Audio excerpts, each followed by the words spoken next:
नाज़रीन, सकरंड भरसा ॻोठ मिठू मरी जे रहवासिन गुल मोहम्मद मोची, मोहम्मद लतीफ़ मोची, मुस्मात बेगम ज़ाल दुर मोहम्मद मोची ऐं मुस्मात सकीना ज़ाल मोहम्मद सूमर मोची सकरंड प्रेस क्लब अॻियां एहतजाजी मुज़ाहरो कयो आहे। मुज़ाहरे बाद प्रेस कॉन्फ्रेंस कंदे इल्ज़ाम हयो आहे त ॻोठ मिठू मरी में असांजे घर जो प्लाट आहे जेको ॻोठ जे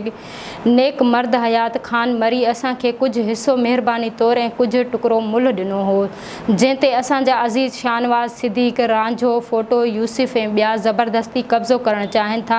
हिननि चयो त मथे ज़िक्र कयल माण्हू वक़्त ब वक़्त असां मथां हमला कंदा रहनि था, जंहिंमें वाहिद बख़्श ऐं मोहम्मद लतीफ़ मोची ज़ख़्मी पिणु थी चुका आहिनि, जंहिंजी FIR बि दाख़िल थियल आहे, पर जवाबदार बाअसर हुअण सबबि गिरफ़्तार नथा कया वञनि। हिननि चयो त मथे ज़िक्र कयल माण्हुनि मां असांखे जानी ख़तरो आहे, हू कंहिं बि वक़्तु नुक़सान रसाए सघनि था। हिननि DIG ऐं SSP शहीद बेनज़ीर आबाद ऐं ॿियनि वस वारनि खां तहफ़्फ़ुज़ फ़राहम करे इंसाफ़ फ़राहम करण जो मुतालबो कयो आहे।